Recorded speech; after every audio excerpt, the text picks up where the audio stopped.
to be beaten, spit on, pierced in the side, fussed at, cussed at, everything that you can think of they did to him. Why would you allow your only son to go down when you could have chosen anybody?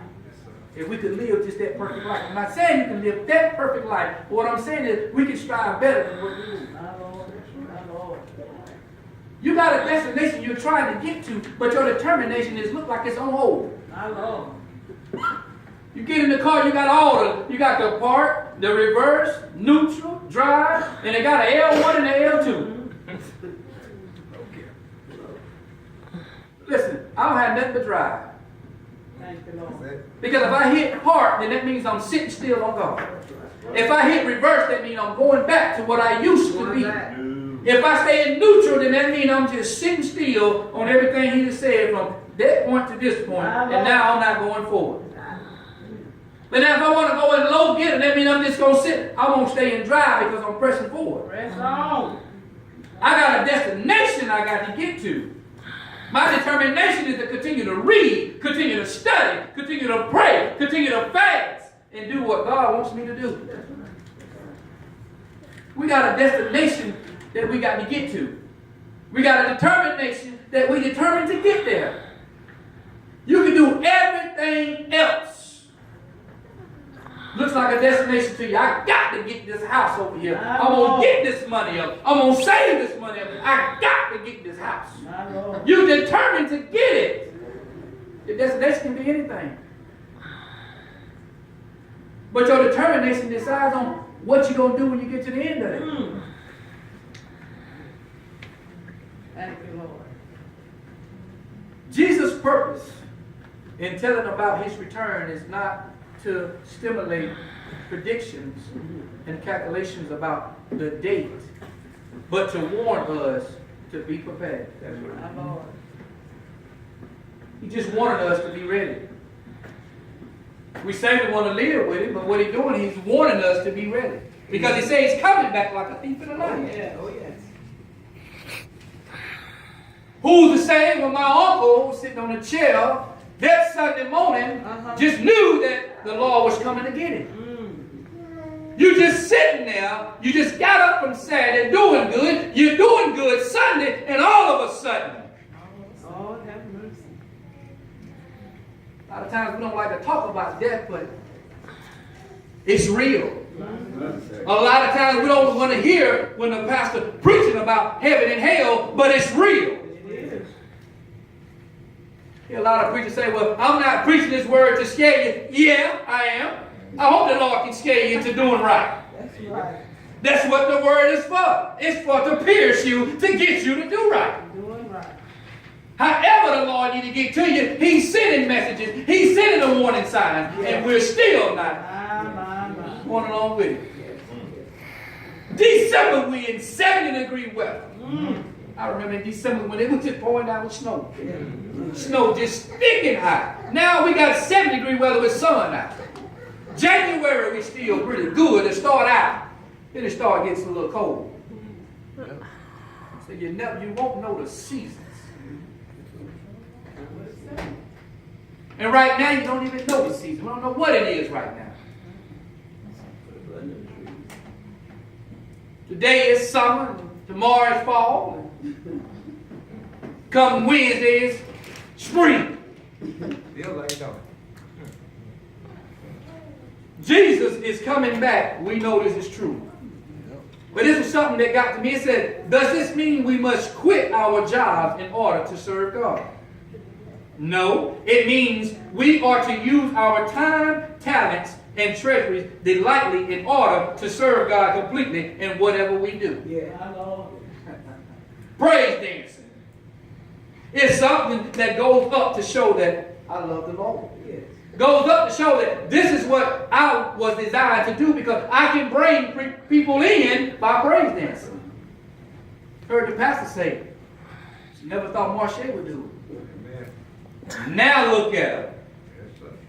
Right here on the front line with the rest of them. But it takes the right people to come in to set the atmosphere. That's right. Yes, sir. Yeah, Marissa been dancing. Can't take that away from her. But it took somebody else to come in to really just push her on out there and get her going. Listen, sometimes it takes those right people. I always grew up with my pastor in church. But it always takes the right people to get you going forward. Right? She was trying to teach me and show me, but then when you see somebody else that you're running with start doing for the Lord, either you're going to run with them or you're going to run from them. I chose to keep going on to see what God has for me to do. Amen. I chose to stay right where God wants me to be. If God don't say move, don't move. If he say turn right, that means turn right. Turn right. But we're looking at our destination, but our determination is really where it needs to be. Are we really determined to get to where God wants us to be? If he went to prepare a place for me, then why not go stay with him? He did all he could do for me. Why I can't do for him? I know. Why not? True. Why not? It's not asking for much. He's not asking for you to just kill yourself to go do what he wants you to do. But what he's asking you to do is live right. Live right. It's a mind thing. I've come to realize that, Pastor. Yes. It's a mind thing. It is. It is. Because see, we can say no to whatever pops up in our mind. So. We don't have to act on the things that comes up in our way. I know, right? Just because somebody cuts you off don't mean you have to cut, but you can hit your brakes. All right. Just because something happens in your life doesn't mean you have to act up. My Lord. But we say we're holy and we're living right. Mm-hmm. But as soon as somebody steps on your pair of shoes that you just bought, you're ready to chop them up. Listen, this is a walk that we have to continue to walk forward in. Not no walk that we must stop every now and then. Jesus didn't just stop when something came up in his way. He kept going. The same way he did the devil is the same way we can do the devil. He's not going to stop because he didn't stop with Jesus. Right. He come to him one time. What did Jesus do? Shot him down with the word. He came to him again. What did Jesus do? Shot him down with the word. He came to him again. Hey, have all this. He would just fall down and worship. Right now. The word says that Jesus said that thou shalt not tempt God. God don't tempt us with evil. God just tests our faith. Because if we say we love him, then he tests us to see, how much do you love me? There you go. I can tell the pastor I love her all day.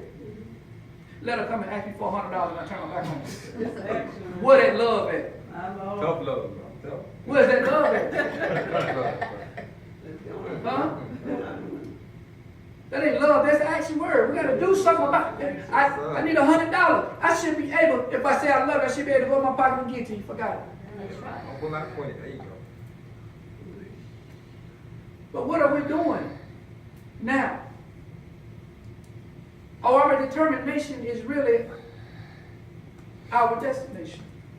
We're looking at our destination, but is our determination is really set forth to go where we want to go. We say it all the time, we want to go to heaven.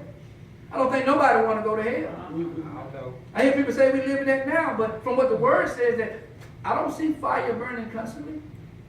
I don't see the perfect thing. There you go. I don't see it. They say, oh, I'm living in that now. Why I want to die? No, I'm not living in that. Because I'm not living in fire that's going to burn constantly. The word says that that's where it's at. I must die to know that heaven and hell is real. I got to believe now to know that I'm going to go where God wants me to go. So a lot of times I see people take these scriptures and they flip-flop them and verse them and just put them to where it complies to their life so they can continue to live a life that looks like it's pleasing to God. The Lord knows my heart. Yes, he do. But see, they sometimes take that particular verse, and I can use that verse because I've used it myself. Take that particular verse and still do what I want to do and say, well, God knows my heart because he's working on me. How long do it take to build a car? It'll take a lifetime to build one.